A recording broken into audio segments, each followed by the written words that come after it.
Before we start our video, don't forget to like, share, comment, and subscribe.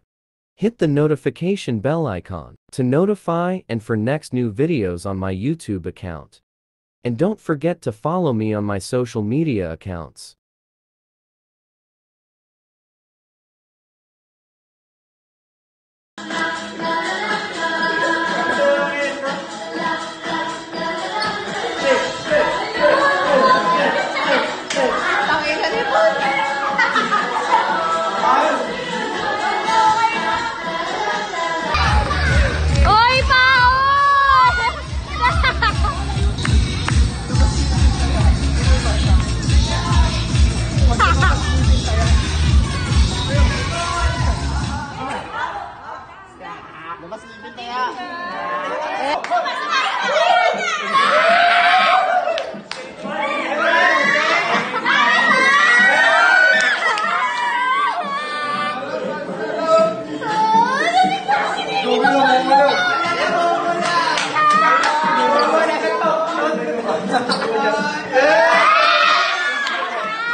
Nakapirasong montage.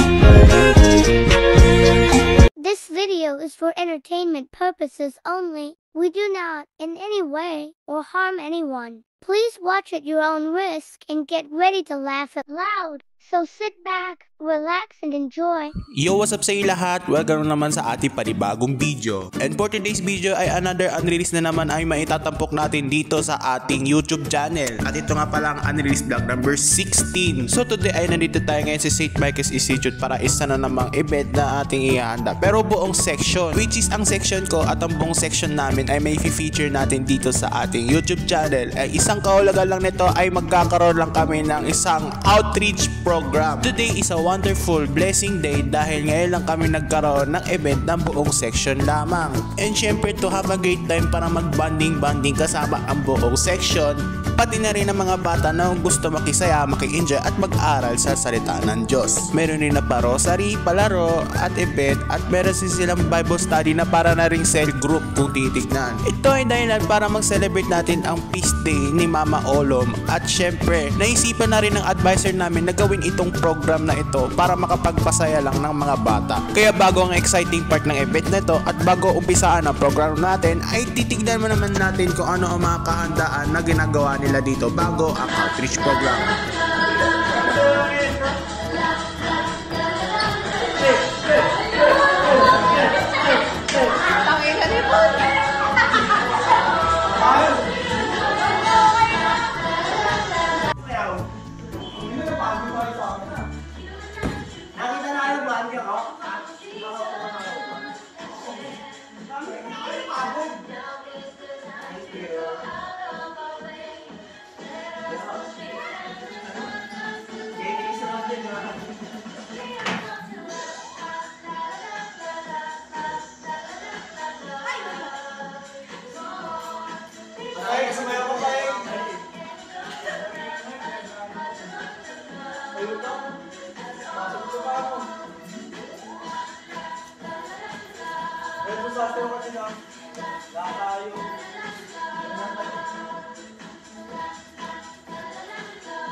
Marami Habang nasa kalagitnaan pa lang na paghahanda ay tila may maitim na balak at may ginagawang kalokohan na ikinatutuwa na lahat. Ito ay nagbistulang.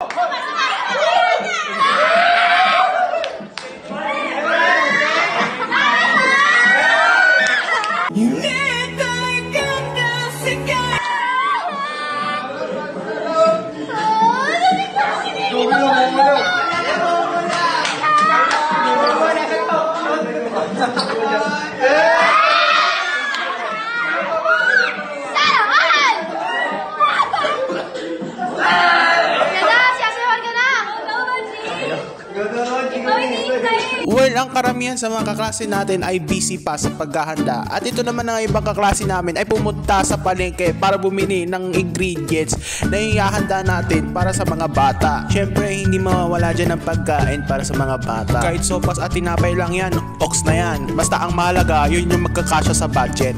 Pagkatapos sila magtungo sa palengke para mamili, at ito, nagluto na agad sila. Ito ay para mapaaga na sila na matapos at mabilisan ng proseso. Pagkatapos natin bisitahin ang mga kaklase natin dahil sa sobrang busy nila sa mga pinagagagawa natin para sa outreach program, ay ito, nandito na tayo sa stage na kung saan ay hinahanda na rin natin ang mga palamuti na gagamitin natin sa outreach program. And syempre, hindi mawawala dyan si Mama Olo. A few moments later ay nandito na ang mga bata. Dahil ilang sandali nila lang ay mag-uumpisa na ang outreach program natin. Ito, nakikita natin sa video na ito ay ang mga bata na sobrang saya at excited na dahil sa gaganaping outreach program ay magiging masaya ang episode na to. While waiting for the main event, ito na ang ating pasilip sa behind the scenes ng outreach program natin. So first and foremost, hindi mawawala dyan si Mama Olom dahil siya ang symbol of peace namin sa buong section. And syempre, mismong araw pa yon ng feast day ni Mama Olom itong event na ito. Aba, kung titigyan nyo naman, ang sarap buhay nyo while yung mga classmate natin busy sa paghahanda. While kayo naman, ang sarap ng buhay nyo at nagsa-sightseeing pa sa view. Ano yan, bromance yarn? Nakasandal pa talaga si Jancel sa balikat ko. So ito muna magiging kusinero at kusinera ng grade 12 Yubs 1 Our Lady of Miraculous Medal dahil sila ang naghahanda ng pagkain para sa gaganapin nating outreach program para maibigay natin sa mga bata. At syempre, kung nagugutom sila, ayos na yan para maibigay natin sa mga bata itong pagkain natin kaysa naman sa wala. Shoutout nga pala sa photographer at videographer namin na si Ryan Joseph Alalay. RJ, pairam na muna ng video natin para may pang picture naman tayo sa vlog. Hehe, isa-shoutout ulit kita sa susunod. Another behind the scenes naman na mapapakita natin dito sa outreach program na kung saan ay nag-aanda na sila dito dahil malapit na ang event. So ito, shoutout kay Rugil Tendensya at kay Ani Galido dahil sila ang magiging MC natin for today's video. Ay hindi pala si Ani yan, siguro si Jasmine yung isa. Correction lang muna, shoutout kay Jasmine Faith Custodio dahil sila ang magiging MC natin for today's event. By the way, pipicture natin ang mga religious director ng school namin. Shoutout kay Renzo Santiago, Jemaila De Lara, ayan. So assist lang sila Jemaila at Iya dyan. So si Renzo lang talaga ang religious director namin. And syempre bibigay sila ng rosary para magdadasal na sila ng Hail Mary, Our Father, and then Fatima Prayer. By the way, a few moments later, mag-uumpisa na pala itong outreach program natin for the grade 12 Yums 1 Our Lady of Miraculous Medal. A quick elaboration lang naman while sina-slideshow na natin itong picture na ites. At ayun looking pretty idol nagaganda-gandahan pa Naks naman, kaklasmate ko pala yan. Another featuring na naman sa pangalawang nanay namin sa buong section namin. Shoutout ka pala kay Nanay RR Alalay and syempre sa kaklasmate kong si Mama Coco Sales. Dahil nakikita nyo naman, ang ganda ng kanilang ngiti. Woohoo! Wow! Dahil ito mas malupit to, ngiting tagumpay dahil first time lang nanalo. Joke lang, ako pala yan. So nanalo na talaga kami sa palaro na yan. At dahil nanalo ang participants na yan, syempre may matatanggap sila ng consolation prize. Syempre kung ano ang magiging gift nila at yung prize nila, ayun yung may tatanggap nila. And lastly, pick na to ni Mama Coco Sales. Ayan napakagwapo.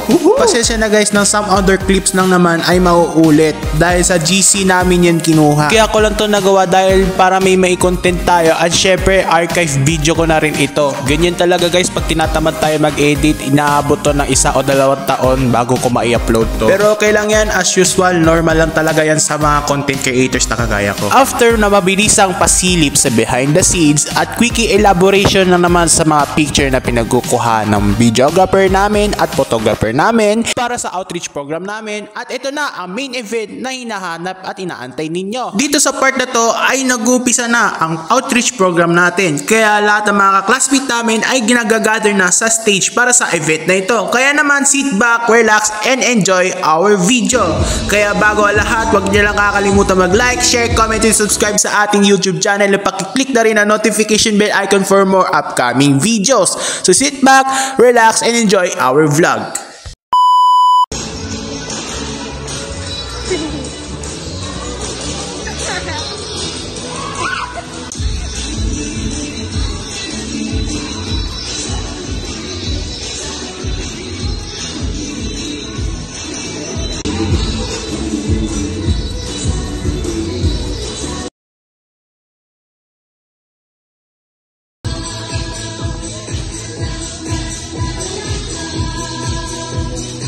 Ay, may ibang hindi sumasaya.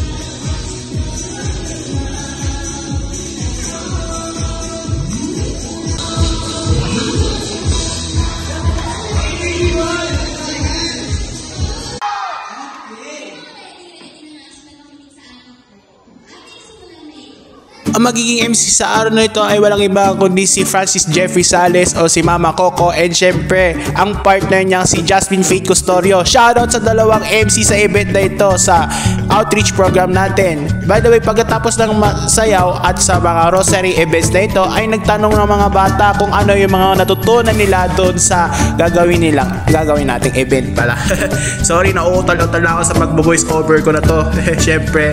And eto na, nasa na ba tayo? Mag-i-interview na tayo ng mga bata dito sa school natin, and then syempre sa event na ito. Pero bago yan, mauna ang kwento sa likod na istorya ni Mama Olom, and syempre rosary na din para sa sunod-sunod na ating flow ng ating event na to. Kung voice over na naman, utal-utal na ako. Hey, pasensyahan yun, pagpasensyahan na, pero hindi na natin patatagalin ito at umpisahan na natin ulit itong video.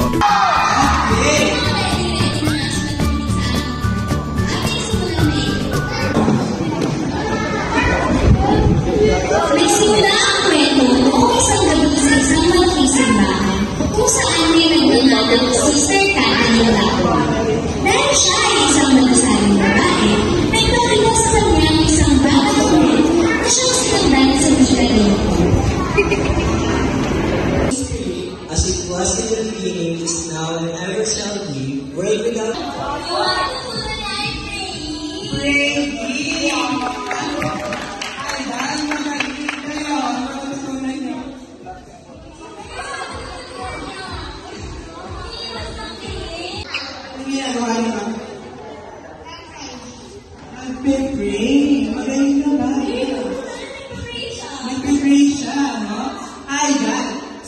After ng rosary at saka storytelling kung sino si Mama Olom, ay dito na nag-upisa ang palaro natin, na kung saan ay 3 event lang muna ang gagawin natin sa palaro. At syempre para malimit at makapagkasya natin ang oras ng event natin. So kaya naman hindi yan patatagal ito, and then let's go.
Pagkatapos ng kasiyahan ng dahil sa palaro ay namigay na sila ng mga pagkain para sa mga bata. Ito ay dahilan para makapagmerienda sila, and then after ng merienda ay dadako na sa closing remarks at closing prayer.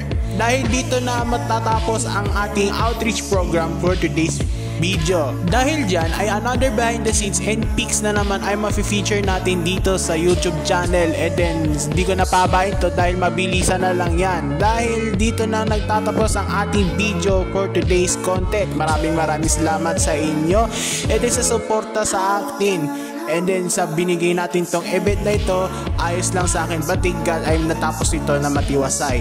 And then thank you for watching and see you in the next video. Kaya huwag natin patatagalin pa to, and then di ko na pahabain to. Ayan na naman tayo sa pauta-uta na naman natin tong voice over na to. Sorry, pasensya na lang ano mga pinagsasabi ko dito But anyways, also don't forget to like, share, comment, and subscribe sa aking YouTube channel, and pakiclick na rin ang notification bell icon for more upcoming videos. And that's the end of our video. Thank you for watching and see you in the next video and then my next vlog. Pero bago tayo magtapos, TikTok muna tayo, and then i-end ko na tong video. Babush!